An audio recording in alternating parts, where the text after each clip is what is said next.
Quaid-e-Azam International Hospital, Islamabad, Pakistan.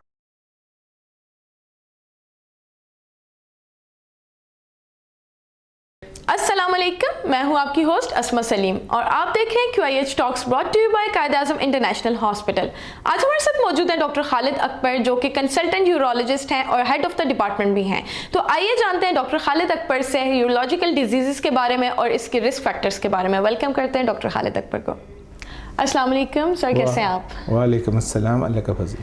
Thank you so much, आपने अपनी busy routine से हमारे लिए टाइम निकाला और हमारे शो को ज्वाइन किया। आइए स्टार्ट करते हैं। डॉक्टर साहब, सबसे पहले तो आप हमें ये बताएं कि हम काफ़ी डिजीज़ के बारे में आपसे जानें, लेकिन आप हमें थोड़ा सा पीछे ले जाएं, अपने ये बैकग्राउंड के बारे में बता दें, कहाँ आप पैदा हुए, कहाँ से आपका ताल्लुक़ है और आपकी मेडिकल जर्नी, थोड़ा इसके बारे में हमें बता दें। I belong to KP Charsadda से और मेरी initial education cadet college Kohat में हुई, 8वीं से लेके FSC तक। उसके बाद खैबर मेडिकल कॉलेज से मैंने MBBS किया और हाउस जॉब किया रीडिंग हॉस्पिटल से। और उसके बाद शुरू में मैं royal college of surgeons Ireland चला गया और मैंने वहाँ नए सिरे से सर्जिकल पार्ट 1, 2, 3 सारा करने के लिए royal college of surgeons Edinburgh से मैं अटैच रहा। तो वहाँ मैंने सर्जरी में, जनरल सर्जरी में पहले पार्ट 1, 2, 3 किया, जिसको FRCS सर्जरी कहते हैं। Royal college of surgeons Edinburgh, जो कि दुनिया का सबसे पुराना 600 साल का पुराना सबसे प्रेस्टिजियस वो है कॉलेज है। मेरी सारी ट्रेनिंग वहाँ पे house job, SHO, registrar, senior registrar से कंसल्टेंट तक तो 18 साल इंग्लैंड में हुई। और मैं वहाँ पर यूरोलॉजी में 5 साल पोस्ट ग्रेजुएट करने के बाद 5 साल ट्रेनिंग यूरोलॉजी में की और मैं वहाँ कंसल्टेंट था। जब 2004 में मैं शिफा इंटरनेशनल हॉस्पिटल आया और एज ए कंसल्टेंट ज्वाइन किया, जहाँ 2004 से 20 तक मैं रहा। वहाँ पर मैंने काफ़ी अरसा में हेड ऑफ डिपार्टमेंट भी रहा, पोस्ट ग्रेजुएट ट्रेनर सुपरवाइज़र भी CPSP college of physician and surgeons का रहा। ट्रांसप्लांट भी 7-8 साल किया। लेकिन बाकी जो यूरोलॉजी है उसके तमाम फील्ड्स में एज ए कंसल्टेंट सर्जन मैंने शिफा में काम किया। और 16 साल बाद 2020 से लेके अब तक मैं यहाँ कायद-ए-आज़म में हूँ। ठीक है। और साथ साथ मैं इंग्लैंड में भी कंसल्टेंट हूँ, तो कुछ अरसा यहाँ रहता हूँ और कुछ अरसा इंग्लैंड जाके कैम्ब्रिज यूनिवर्सिटी हॉस्पिटल में, ससेक्स में और दूसरे हॉस्पिटल्स में 3-3, 4-4 महीने कंसल्टेंट जॉब करता हूँ और फिर यहाँ वापस आता हूँ। ठीक है, ठीक है। डॉक्टर साहब, अपनी इस फील्ड के बारे में थोड़ा सा हमें बता दें। फील्ड ये है कि मेरी बैकग्राउंड जनरल सर्जरी की ट्रेनिंग के बाद स्पेसिफिक यूरोलॉजी में हो गई। तो यूरोलॉजी के मुख्तलिफ फील्ड्स हैं। जो मेरी सुपर स्पेशलाइजेशन और एक्सपर्टीज़ है वो जनरल यूरोलॉजी में, जिसमें ये तमाम इन्फेक्शंस और यूरोलॉजिकल प्रॉब्लम्स आते हैं वो सारे मैं करता हूँ। स्टोन डिजीज़ में मेरी स्पेशलाइज्ड है। तो स्टोन डिजीज़ में जब मैं आया तो 10 साल तक मैं ही एक बंदा था जो परकोटेनियस सर्जरी कर रहा था।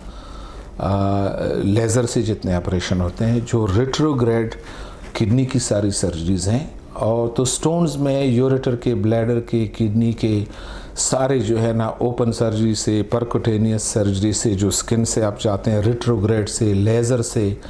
लेज़र में मेरा हर साल कैम्ब्रिज से अप्रेजल होती है, तो मैं 20 साल से वो भी इस्तेमाल करूँ। तो स्टोन की जितनी भी डिजीज़ हैं वो सारे मैं करता हूँ।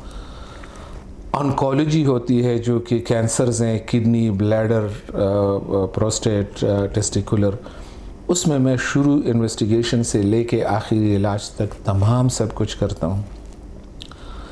इसके अलावा जो फील्ड्स हैं जैसे इनकॉन्टिनेंस है, तो मेल इनकॉन्टिनेंस भी है, फीमेल इनकॉन्टिनेंस। तो फीमेल इनकॉन्टिनेंस के जितनी भी सर्जरी हैं, ओपन ऑपरेशन से लेके इंट्रावेजाइकल बोटॉक्स इंजेक्शन, जो सारी चीज़ें जो है वो मैं स्कोप से भी और मेडिसिन से भी वो सारे मैं करता हूँ। मेल इनफर्टिलिटी में मेरा कोई 15-20 साल का एक्सपीरियंस है, जिसमें इनिशियल इन्वेस्टिगेशन से लेके इंटरवेंशन और बायोप्सीज़ और जिसको वेजास्टमी और वेज़ोवेजास्टमी और वो चीज़ें करते हैं वो सारा मैं करता हूँ। इरेक्टाइल डिसफंक्शन भी करता हूँ मैं चूँकि पोस्ट ग्रेजुएट ट्रेनिंग में CPSP का सुपरवाइज़र, ट्रेनर और एग्ज़ामिनर भी हूँ, तो 20 साल से मैं लोगों को पढ़ा भी रहा हूँ, तो उसकी वजह से ये सारी फील्ड्स में मेरी काफ़ी बहुत ज़्यादा इन्वॉल्वमेंट भी है, पब्लिकेशंस भी हैं, रिसर्च भी है, सारा कुछ है। तो यूरोलॉजी को इनकम्पास करें तो यूरोलॉजी की तकरीबन तमाम फील्ड्स में करता हूँ। मैंने डॉक्टर सईद अख्तर साहब के साथ वॉलंटरी एक 7 साल तक ट्रांसप्लांट भी किया, लेकिन वो इतना एब्जॉर्बिंग फील्ड है कि अगर आप ट्रांसप्लांट कर रहे हैं तो आपको और कुछ नहीं करना चाहिए, तो उससे फिर मैं निकल आया, ऐलान कि हम सिर्फ वॉलंटरी कर रहे थे। तो उसके बाद से मैं जो बाकी यूरोलॉजी के तमाम फील्ड्स हैं उसमें मैं टीचर भी हूँ, सुपरवाइज़र भी हूँ, और एक्सपर्टीज़ मेरी बहुत ज़्यादा है, और हर फील्ड में लाखों नहीं तो हज़ारों मेरे केसेस और वो हैं। ठीक है। अच्छा, मेरा आपसे नेक्स्ट क्वेश्चन ये कि वैसे तो काफ़ी सारे डिजीज़ हैं, यूरोलॉजिकल डिजीज़ मर्दों में भी होते हैं, औरतों में भी पाए जाते हैं, लेकिन पाकिस्तान में या आपको कौन सी ऐसी बीमारियों का ज़्यादा सामना करना पड़ता है औरतों में और मर्दों में? हमारे यहाँ मसलन कैंसर तो पूरी दुनिया में कॉमन है।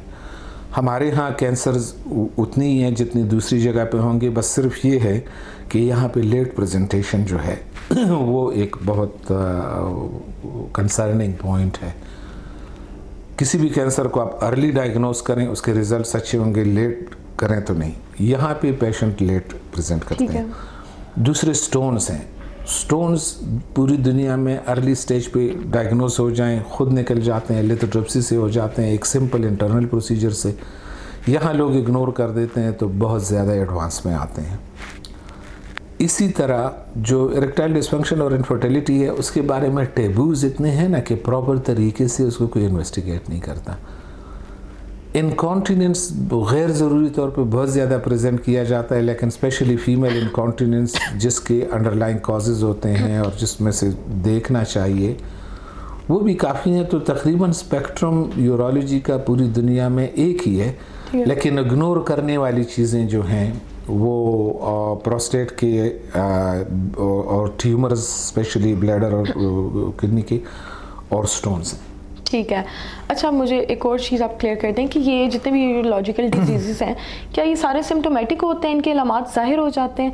और अगर इनकी अलामात ज़ाहिर हो जाएं तो क्या हमें घरेलू टोटके या होम्योपैथिक की तरफ जाना चाहिए या डायरेक्ट हमें मेडिकल साइंस की तरफ जाना चाहिए? ये आपका क्वेश्चन बहुत ज़्यादा अच्छा। पहले सवाल का जवाब दे दूँ कि इन्फेक्शंस और स्टोन्स और चीज़ें तो सिम्टोमेटिक होती हैं, कैंसर सिम्टोमेटिक नहीं होते। जैसे टेस्टिकुलर कैंसर है उसमें कोई सिम्टम नहीं होगा, रीनल ट्यूमर है उसमें कोई सिम्टम नहीं होगा। सिम्टम ये होगा कि जब वो ब्लीड करें वो सिम्टम होगा, अगर ऑब्स्ट्रक्शन करें और पेन हो तो वो होगा। तो मेरे ख्याल में तो आजकल अल्ट्रासाउंड जो है, जो आप ख़वातीन सेल्फीज़ लेती हैं ना, ऐसी एक चीज़ है, हर बंदे को 3-4 महीने 6 महीने बाद एक अल्ट्रासाउंड करना चाहिए। इधर रखें, तस्वीरें हो गई, 1000 रुपये दे दिए, वो आपके अंदर जो भी अर्ली डिजीज़ है वो डायग्नोस कर देंगे। इसी तरह अगर किसी को ब्लड आए तो इसको इग्नोर ना करें, क्योंकि bladder tumour, ureteric tumour, renal tumour as bleeding present करेगा। जितना जल्दी आपने उसको डायग्नोस किया उतना ही उसका रिज़ल्ट आ जाएगा। जहाँ तक मेडिसिन और हकीमों का सवाल, हकीम हमसे शायद ज़्यादा इंटेलिजेंट हों, दूसरे हमसे ज़्यादा इंटेलिजेंट हो, बात ये नहीं है।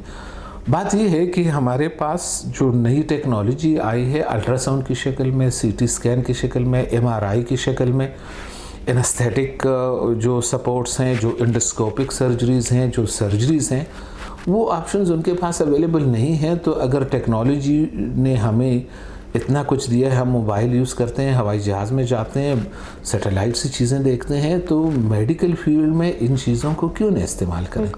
तो हमारे पास वही एडवांटेज है। दूसरा ये है कि हम हर फन मौला नहीं है। कार्डियोलॉजी का अलग स्पेशलिटी है, यूरोलॉजी की अलग है, ऑर्थोपेडिक की अलग है। और हमने पूरी ज़िंदगी 20-20 साल तो डॉक्टर बनने के लिए इस्तेमाल किए होते हैं, फिर हम लोग अपना सारा दुनिया का डेटा आप इसमें शेयर करते हैं, छुपाते नहीं हैं। तो जो एडवांसमेंट मेडिसिन में हो चुकी हैं, हम कहते हैं ना कि हम यूनानी तिब से इलाज करते हैं।